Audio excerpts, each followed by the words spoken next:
The judge locked eyes with me and said, "We're ready to make a ruling." My heart sank. It felt like my lungs had forgotten how to breathe. My fingers dug into the edge of the table until the wood pressed back. This was the moment I had been dreading. I was sure I was about to lose my son. And then, without a word from anyone, my 6-year-old son Noah rose from his seat at the back of the courtroom. He stepped forward slowly, carrying a piece of wrinkled paper he had tucked into the back pocket of his Spider-Man backpack that morning. His voice was soft but steady. "Your Honor," he said, "I wrote something I want to read." The room went still. No shuffling papers, no coughs, not even a whisper. Every eye turned toward him. There he was, this little boy in a navy blue sweater that hung loose on his small frame, standing just a few feet from the bench, clutching that paper with both hands. Like it was the only thing keeping him upright, I couldn't look away. My breath caught. All I could do was watch frozen as my son stood up and rewrote the course of everything. If this moment caught something in your chest, if it reminded you of someone you love or made you hold your breath for a second too long, I hope you'll take a moment to like this video. Not just for me, but so stories like ours continue to be seen. Stories that remind us, even when you're scared, even when you're soft, you can still be strong. And if you want to walk beside more stories like this about love, fight, and quiet courage, subscribe to the channel. I'll keep showing up here, sharing the moments that change everything. Now let me take you back to the beginning. My name is Lauren Hayes. I'm 33, a freelance graphic designer, and the mother of a 6-year-old boy named Noah. He has a wild imagination, loves anything to do with dinosaurs, insists on peanut butter with every meal, and can't sleep unless the hallway light is on. He has my green eyes and his father's quiet, steady way of seeing the world without needing to speak. Before everything unraveled, life was calm. Not perfect, but calm. We lived in a modest 2-bedroom house at the edge of a sleepy neighborhood. The rent was decent, the neighbors were kind, and the backyard had enough room for a beat-up swing set. I picked up at a garage sale and a plastic sandbox shaped like a turtle. It wasn't much, but it was home. Michael, my husband, and Noah's father died in a car crash 2 years ago. It happened on a rainy Tuesday. I still remember exactly what I was making for dinner when the phone rang. Grilled chicken with lemon rice? I haven't made it since. For a while, I couldn't picture a day without him. We'd been together since our college days. He was the first person who ever looked at me like I mattered. Losing him wasn't just about losing love. It was the death of a future we'd spent a decade building. But I had Noah, and in a way that saved me. The days after Michael's funeral passed in a haze of boxes I couldn't open and calls I didn't want to answer. I was heartbroken, drained, barely functioning, but I showed up for Noah. Every morning I'd get out of bed, pack his superhero-themed lunchbox, walk him to school with a smile pasted on my face, and come home to cry into the laundry pile I kept putting off. He never saw any of it. I made sure he didn't. He needed someone to lean on, so I became stone. And through that we grew closer than ever. Noah would curl up beside me at night, tug his favorite blanket over our laps, and whisper things like, "It's okay, Mommy, I'll help you. Not be sad." He didn't need big words. We had our own quiet way of putting the pieces back together. Then came Evelyn Langston, my mother-in-law. From the day I met her, Evelyn never truly accepted me. She thought I was underwhelming, not polished enough, and came from the kind of family that didn't belong next to hers. Once during a dinner party, she told Michael right in front of me that I had a good heart, but would have been better off staying in my own lane. Michael used to shrug her off and say she'd soften, but she never did. After he passed, Evelyn began weaving herself into our lives with this soft-spoken insistence that felt more like pressure than comfort. At first, I believed she just missed Michael and wanted to feel close to Noah.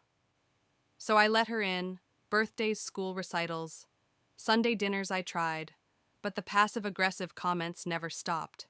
"He needs a proper bedtime. He's too sensitive for his own good. Children thrive on discipline, not all this emotional excess." She'd scoff when I sang Noah to sleep, or when I let him wear unmatched socks, just because he liked how the stripes and stars looked together. The judgment radiated off her like perfume. One morning, I walked into the kitchen and found her showing Noah a glossy brochure for a private prep school in a different part of the state. I'd never heard of it. I told her it wasn't something I could afford right now, and without missing a beat, she replied while stirring her chamomile tea, Well, some mothers prioritize their children differently. Not everyone gets that.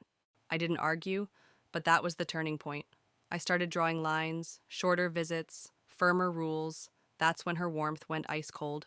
She began picking apart every piece of my life, my work from home setup, my bank account balance, even the way I handled bedtime. Then one Sunday evening, Noah came back from a weekend at her house, quietly climbed onto the couch beside me, and asked Mommy, "Do you think I'd be happier if I lived with Grandma Evelyn?" It felt like someone drove a blade straight through my ribs. That's when it hit me. This wasn't about grief or connection or any sort of shared love. This was about control. Evelyn never just disapproved of how I was doing things. She believed she could do it better. She saw a crack and decided to drive a wedge through it. 2 weeks later, a thick, official-looking envelope showed up in my mailbox. Legal documents, a custody petition. She was trying to take Noah away from me. I sat on the kitchen floor, hands trembling as I unfolded the letter. The words blurred before my eyes. Petition for full custody. My fingers went cold. Just a few feet away, Noah sat on the rug, humming along to his cartoon, completely unaware that someone was trying to rearrange his entire life without his consent. The document was brutal. Evelyn wasn't asking for shared custody, not weekends or supervised visits. She wanted everything full legal and physical custody. She claimed I was unstable, overwhelmed, and incapable of maintaining a consistent, structured life for my son.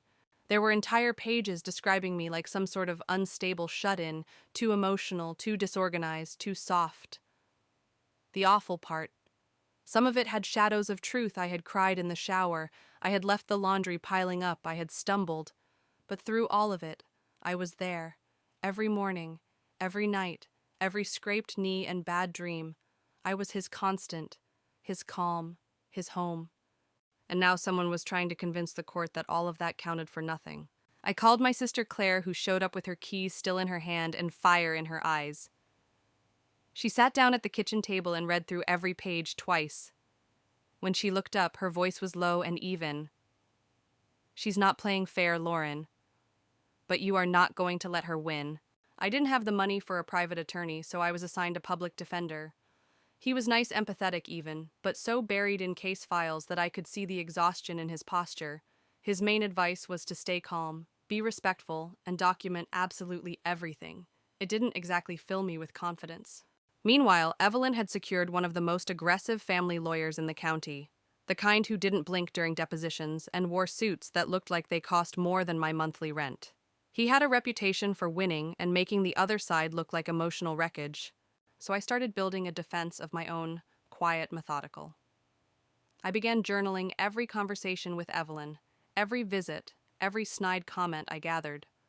Noah's school evaluations, his pediatrician's records, photos of our daily routines, emails from his teachers, anything that showed he was healthy, learning, and loved.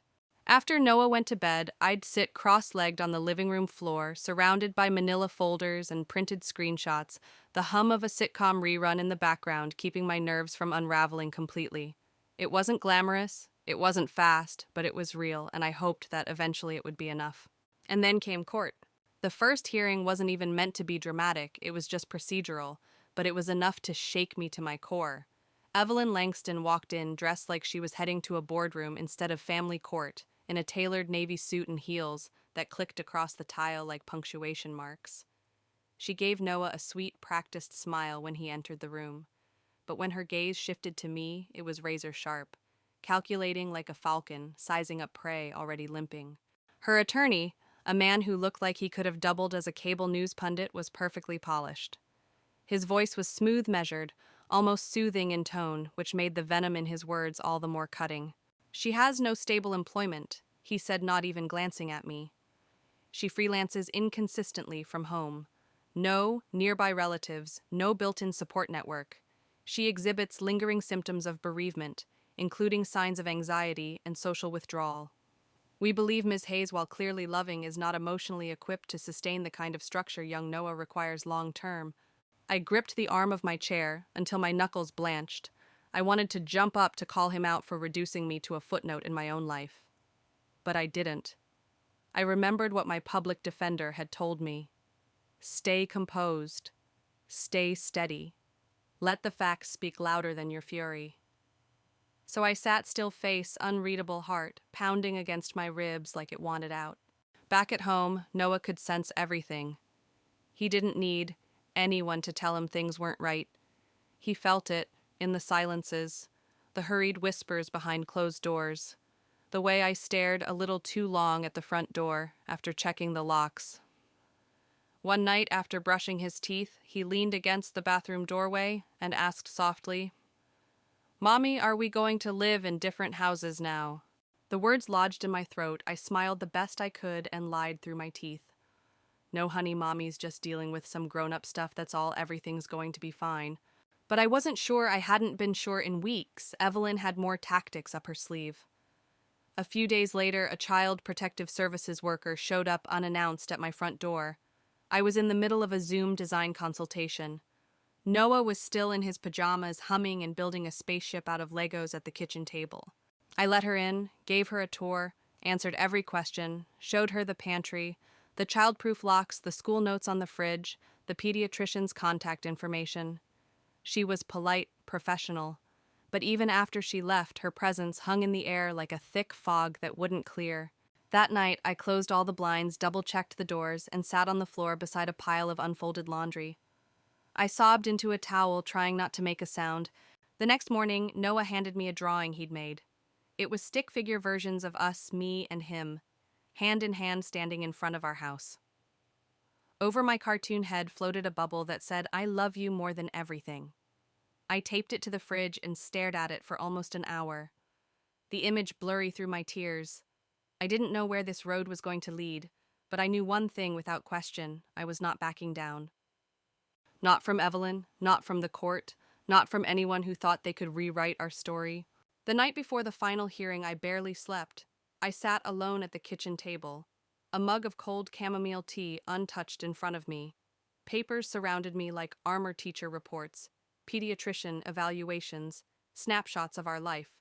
I even printed out the flyer from the library's weekly story and songs hour, something Noah and I attended every Tuesday without fail. I didn't want to prove that I was perfect. I wanted to prove that Noah was safe, that he was seen, and that he was growing in a home made of love and effort and heart. But the doubts kept creeping in. What if the court saw me the way Evelyn did? What if my grief made me look broken? What if the quiet, nurturing kind of parenting I believed in wasn't loud enough to be heard?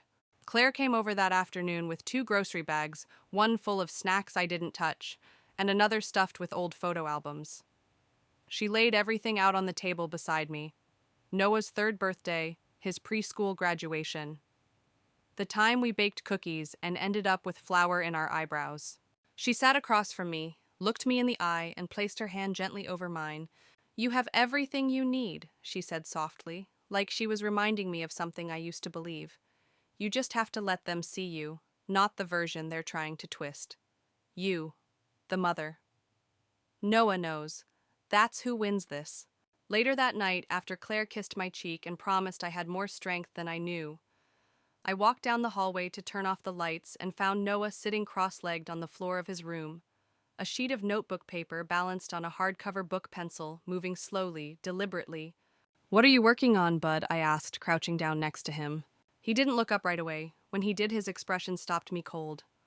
Serious, composed, far too mature for a 6-year-old. "I'm writing a letter," he said simply, "for the judge." I blinked. "A letter." He nodded as if the idea were as obvious as brushing his teeth. "Just in case they don't know how much I want to stay with you." My throat tightened like someone had cinched a cord around it. "Noah, that's very kind, but—" "It's okay, Mommy," he said quickly, almost rushing the words. "I won't say anything mean about Grandma. I just want them to know what it's like here, with you."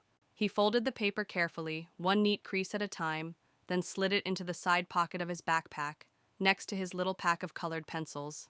"I'm just bringing it," he added, his voice softer now, "in case they don't ask me, but I still want them to know."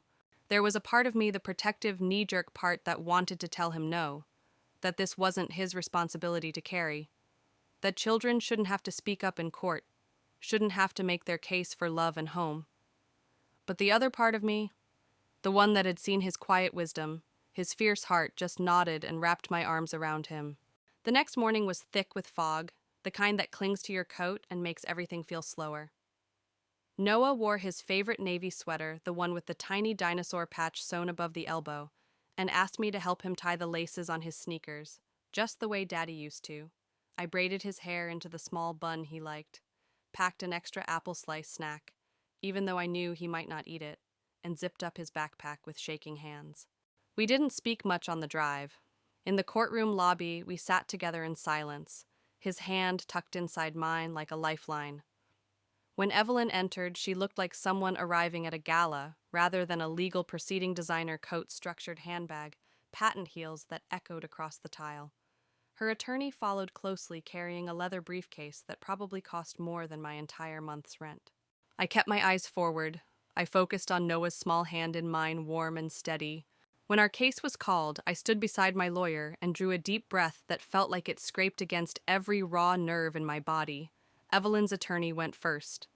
His tone was as composed and persuasive as ever, talking about consistency routine, the advantages of a structured, financially sound environment, how Evelyn's home could offer a two-parent equivalent life with private tutors, a live-in nanny, and a full-time housekeeper.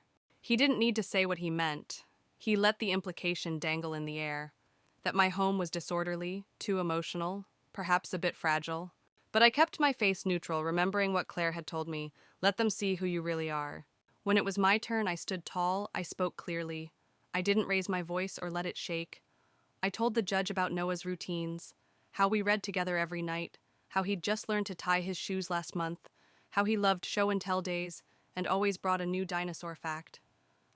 I showed the letters from his teachers praising his empathy and engagement, the pediatrician's notes about his healthy development.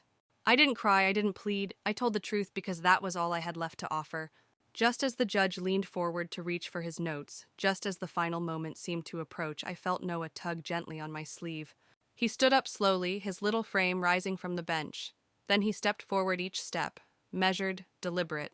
He held the folded notebook page in both hands, fingers tight around the edges. "Your Honor," he said, his voice clear but soft. "Can I read something I wrote?" The judge paused, eyebrows raised. "You wrote something, son." Noah nodded, lifting the paper slightly. "Yes, sir, it's for you." A hush swept over the courtroom like a held breath.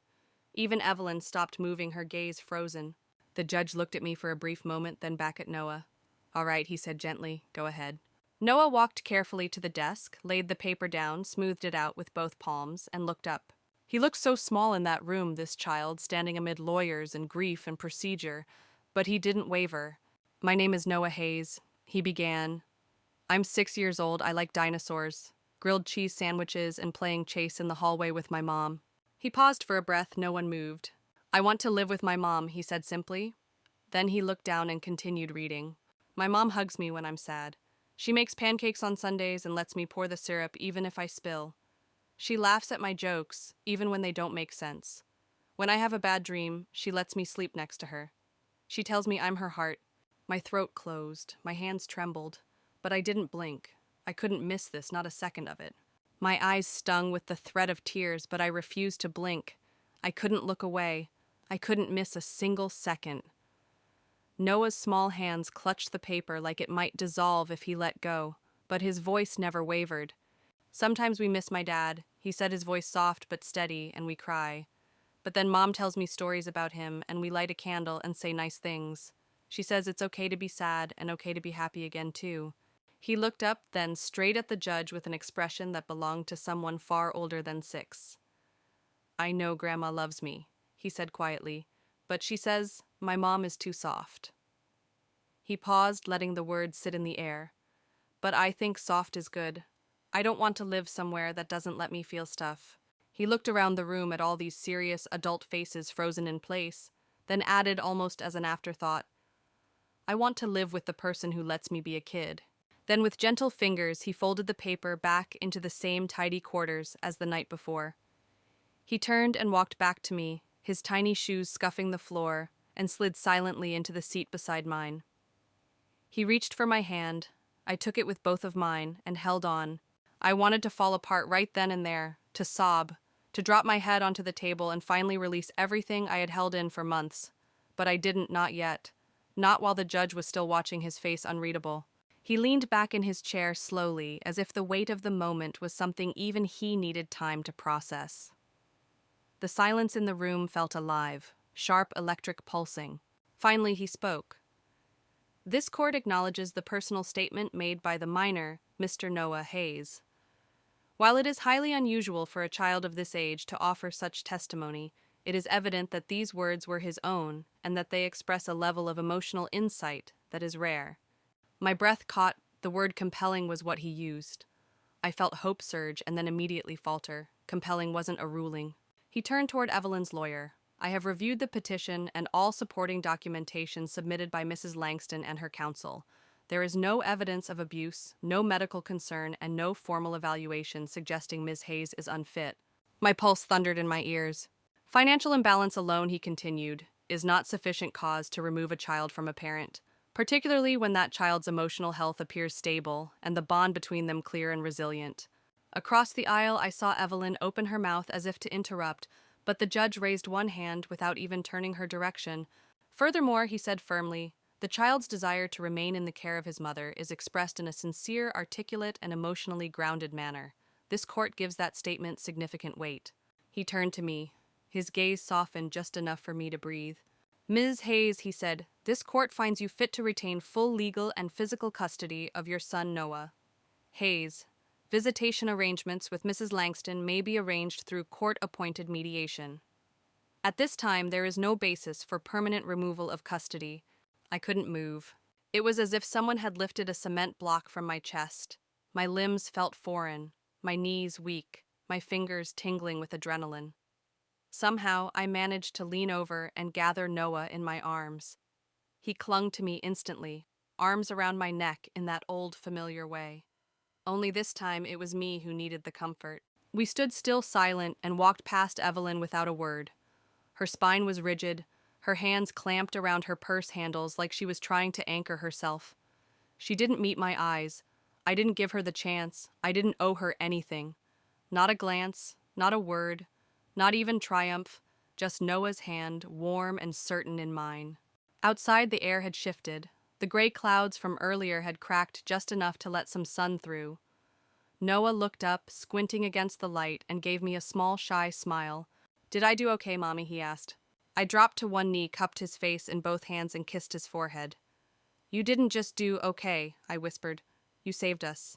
The next morning, everything looked the same, and yet nothing felt the same. Noah still woke early and pulled me toward the kitchen like he always did, insisting we make cereal together even though he always spilled the milk. The furniture hadn't moved. The chipped coffee mug still sat by the sink. The lavender-scented candle still flickered beside the fruit bowl. But the heaviness in my chest, the weight of fear and doubt was gone. I wasn't just surviving anymore. I had fought for my son and I had won. That morning, while clearing the breakfast dishes, I saw something taped to the fridge. It was Noah's letter. The same one he'd read in court now, flattened neatly and secured with a green dinosaur magnet. He had added a little red heart next to his name in crayon. I stood in front of it, hands damp from the sink, reading every line again until my vision blurred, until I had to sit down. I'm done, she said flatly. This wedding is off. You have everything you need, she said. She ripped off her. The room descended into chaos. Guests whispered, some openly staring, others quickly pretending they hadn't seen. The quartet had stopped playing. A server tripped over his own feet, trying to disappear through the kitchen door. The champagne fizzed in glasses no one dared to lift anymore. The hallway to turn off the lights and found Noah sitting cross-legged on the floor of his room. Dan stood in the center, red-eyed and wrecked, the image of a man suddenly made aware of every bridge he'd burned. He looked at me again, not as someone he once left behind, but as someone he'd wronged irreparably. His mouth opened like he wanted to say more, but whatever words were there, they collapsed under the weight of the silence. I blinked a letter. He nodded. I reached for Eliza's hand. She took it without looking away from him. My throat tightened like someone had cinched a cord around it. Noah, that's very kind, but... It's okay, Mommy, he said quickly, almost rushing the words. I won't say anything mean about Grandma. I just want them to know what it's like here, with you. He folded the paper carefully, one neat crease at a time. I think we've heard enough, I said. Next to his little pack of... And we walked out. No one stopped us. No one dared. Voice softer now. in case they don't ask me, but I still want them to know. There was a part of me, the protective, knee-jerk part, that wanted to isui kawari. That children shouldn't have to speak up in court. Madison disappeared from social media. Last I heard, the wedding was postponed, possibly canceled. Some said she moved out the following week. Others whispered about therapy, a reset, a solo trip abroad. But honestly, I didn't care. A few weeks later, we sat across from a court-appointed mediator in a quiet office with neutral-colored walls. Evelyn was there, her posture tight, her smile brittle. The conversation was civil tense, but civil. I agreed to supervised visits once a month. Not for Evelyn's sake, but because Noah, in his own complicated way, still loved her. Back inside, people whispered. Someone tried to salvage the music. A few guests quietly slipped out. Dan didn't follow us, but that wasn't the story. Preceding designer coat, structured handbag, patent heels that echoed across the tile. Her attorney followed closely, carrying a leather briefcase that probably cost more than my entire month's rent. The real story was what came after. Steady. When our case was called, Eliza started a podcast, called it The Daughters Who Stayed. I started writing again, first essays, then a blog, then a nonprofit. We called it The Second Thread. The advantages of a structured, financially sound environment. How Evelyn, for women who stay, who break, who rebuild, live-in nanny and a full-time housekeeper. He didn't need to say what he meant. He let the because sometimes sometimes it's a teenager. It's what you do after the applause fades when no one is. And my son taught me that, especially then, when it was my turn, I stood tall, I spoke clearly. I didn't raise my voice or let it shake. I told the judge about Noah's routines, how we read together every night, how he'd just learned to tie his shoes last month, how he loved show and tell days, and always brought a new dinosaur. We're okay. Not just okay, we're whole. If you're reading this, and you've ever fought to keep someone safe, really safe, you know this feeling. The weight in your chest, the fire in your gut, the aching hope that somehow your love is enough to make them feel safe, seen, steady. You know how it feels to be told you're not enough, and the quiet fury that grows in response. You know what it is to be overlooked, dismissed, reduced. But I hope you also know that your love matters. Even when it's silent, even when it's questioned, even when the world around you tells you it doesn't look like much. And in case no one's told you lately, you're doing better than you think. If my story reminds you of your own, if you're in the middle of the storm or coming out the other side, I hope you'll share it. Maybe with a friend who's fighting a custody battle. Maybe with someone holding their family together day by day. Maybe with yourself. Leave a comment. I'd love to hear how you rose from it. How you learned that love could be louder than fear.